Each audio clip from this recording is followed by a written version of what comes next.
Next Radio 2018 with Broadcast Bionics. Next Radio.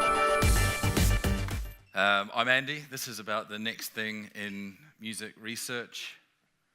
Very good. This is probably a face that's familiar to many of you, probably the most visible international music consultant who's been in the UK over the past probably 10 or 15 years. And I remember one of my early conversations with Dennis, and he said to me, Andy, I just don't get it. Why don't you guys just play the hits? And so that stuck with me as a phrase, and actually I think this is it in his own words. Remember, the best thing you can do in music radio is to just play the hits. So this is about potent playlists and making sure that we get it right for our audiences. Starting with a bit of a history of call-out research. So in the old days, hooks on cassette played down the phone to respondents. And then we moved on to online panels, and they worked pretty well for us for quite a long time. But in the last few years, there's been challenges with that as well, certainly around making sure that we get the right recruitment of P1s and making sure we get response rates. And what we find now is that lots of brands are actually doing this less frequently because of the challenges they face. So we've gone through the matrix. We find ourselves in a world of big data where there's all sorts of online platforms and aggregators, and actually the data sets that they present are being used by our esteemed music experts much more frequently than actually call-out research.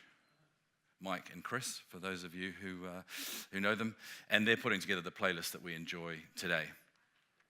So I guess the thing is, in a world where we've got much more competition online, certainly around personalized and narrowcast music, what do broadcast music programmers and brands have to do to make sure they've got the most potent playlists they can? And it's all about having the best songs in the right order. And getting the best songs is making sure that you're having conversations with P1s and P2s so that you've got that feedback to go with all the other good internal kind of insight that you've got.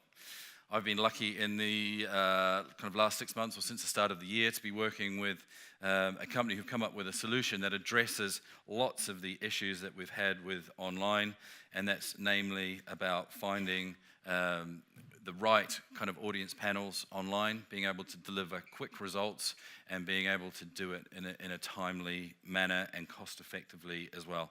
It's a really elegant solution, and we've been using it in Europe in the last few months.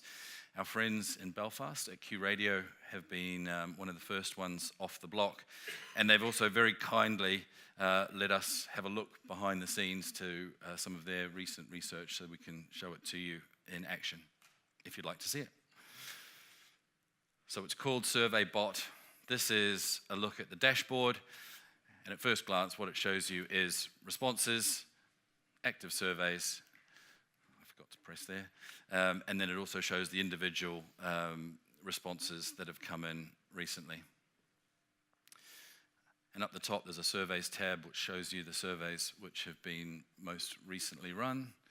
So there's a list of surveys, the responses to each survey, whether that survey is active or finished, and then 4 tabs to dig deeper into them.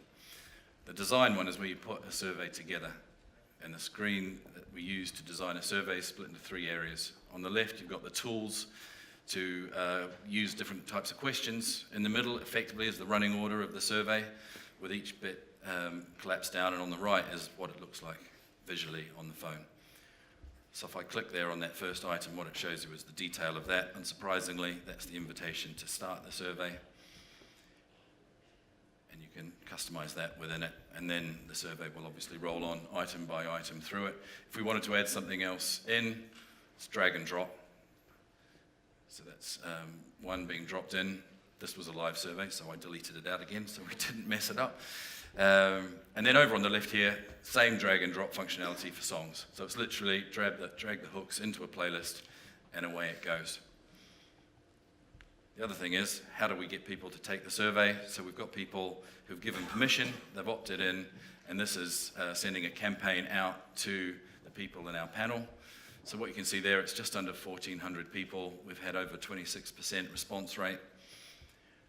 On the next one, I kind of click on the send out, and what you can see there from the times that are displayed,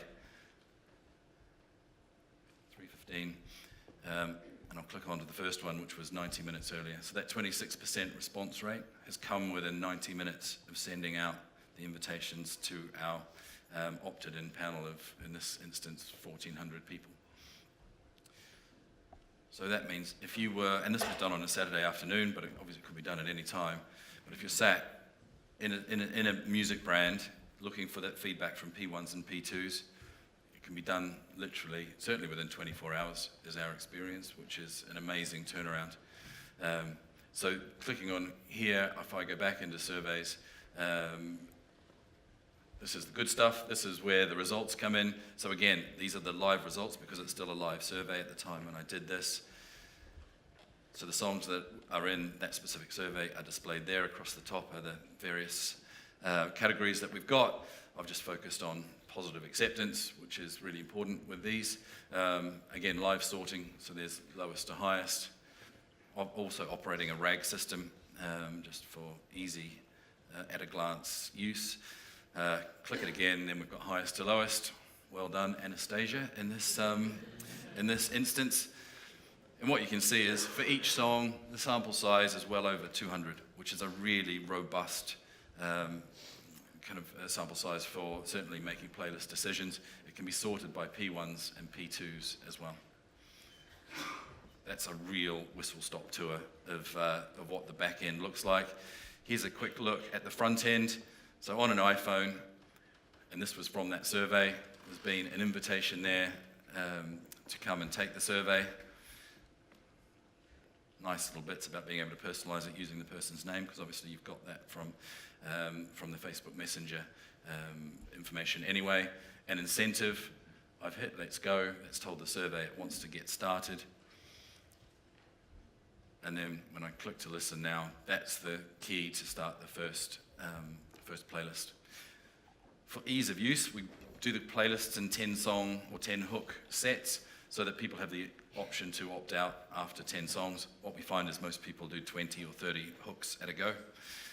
So what you can see here, there's no audio just so that I could speak over the top of it, but you can see where it's playing along, and then you've got the option, and some of them then have a second option around love it, like it. If you dislike it, I'd still listen or I wouldn't listen. So these are to give us more information about favorites and burn, etc. But it's a really slick user interface, and these results that we're seeing are really interesting. So what I showed you earlier was 26% response rate in 90 minutes. In 24 hours, that was over 50%. So we had over 800 responses to this survey from our 1,400 people that were in the panel. So really impressive. And the goal is to build up the panel to maybe 6,000, 7,000 people, do 1,000 invites a week. That means you're only going to people once every 6 or 7 weeks. So really dead easy. So I've kind of got a recipe about how to put together a really potent playlist. And for me, it's probably about 5 things. Firstly, about knowing your audience and being really clear who they are. Secondly is the know-how, so your music experts, your content teams, making sure that they're really connected and that their know-how is put to full use. Obviously, the data sets from other places are really important in terms of understanding the environment. It's the promo story around new tracks is also important, and that feeds into the know-how. But I think the secret sauce is about talking to P1s and P2s and getting really good research and insight in terms of how that's going. Remember, the best thing you can do in music radio is to just play the hits. I had to use Dennis again to do that. So SurveyBot is what we're using as the next thing in music research. That's the way to get hold of me. SurveyBot's online and just in terms of doing it through Messenger, but you can't use the music one. That's a kind of bespoke piece of kit. But if you'd like to find out a little more about it, get hold of me. Thank you very much. Thank you, Andy. That's really interesting. Does the results that you get from that survey, is it very similar to the results you get with the more old-fashioned auditorium surveys and stuff like that, or are they kind of different? The results we've seen, and we haven't done a lot of like for like, but we're doing some of that at the moment, are similar. I think what we've found is that the panels, the struggle we've had is that panels are burnt, and so the response rates aren't there. So, so the couple of times we've done it, we've seen the actual results being very similar. But what's taken potentially 3 weeks for an online panel, we've been able to deliver in kind of 24 hours. Yeah. And the type of people that take part in that panel, are they normal,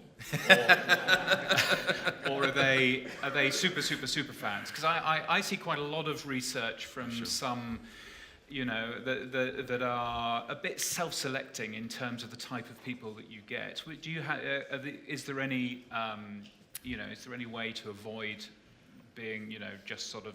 I think you've got to be careful. Yeah. But mostly these come from radio brands who have 40, 50, 100,000 followers already on Facebook. Yeah. They're making an invitation, which moves them over to Messenger. So yes, and we obviously ask questions so that we can create a panel, and we know what's their main station, and so panel information, we build that together. I think inevitably they're either engaged because they like the music brand, or they like the incentive as well. That's always part of it. But certainly what we've seen so far has been really encouraging. Ande Macpherson, thank you very much. Thank you. Thank you. Wow.